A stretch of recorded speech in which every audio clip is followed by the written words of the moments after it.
बार एक गांव में सुमन नाम की बहू रहती थी, जो हमेशा अपनी सास कमला देवी से परेशान रहती थी। कमला देवी हर काम में कमी निकालती और सुमन को आराम करने का एक पल भी नहीं देती थी।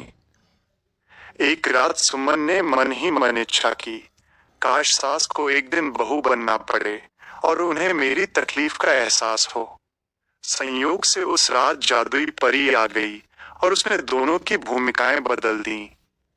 सुबह जब सास कमला जी जागी तो खुद को बहू के रूप में और सुमन को सास के रूप में देखकर दंग रह गईं। अब सुमन आराम से चारपाई पर बैठी चाय की फरमाइश करने लगी। कमला जी को रसोई में जाकर सब्जी काटनी पड़ी, झाड़ू पोछा करना पड़ा और फिर भी सुमन हर काम में कमी निकालती रही। कमला जी को अब एहसास होने लगा कि बहू होना कितना मुश्किल काम है। दिन भर कमला जी भागती रहीं और सुमन हर थोड़ी देर में आवाज लगाकर कहती, माइनस बहू ये कर ले, बहू वो कर ले। कई बार तो सुमन ने बिना वजह भी डांट लगा दी।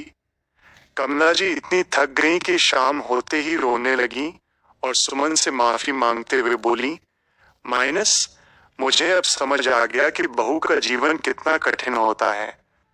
रात को फिर वही जादुई परी आई और बोली, जो अपनी गलती समझ ले वही सबसे बड़ा है।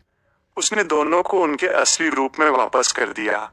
लेकिन अब कमला जी का दिल बदल चुका था। उन्होंने सुमन को गले लगाया और कहा, आज से तुम मेरी बहू नहीं बेटी हो। अगले दिन से घर का माहौल बदल गया। सास और बहू एक दूसरे का सम्मान करते हुए मिलजुल कर काम करने लगी। पूरे गांव में उनकी मिसाल दी जाने लगी कि समझ और प्यार से हर रिश्ता खूबसूरत बन सकता है।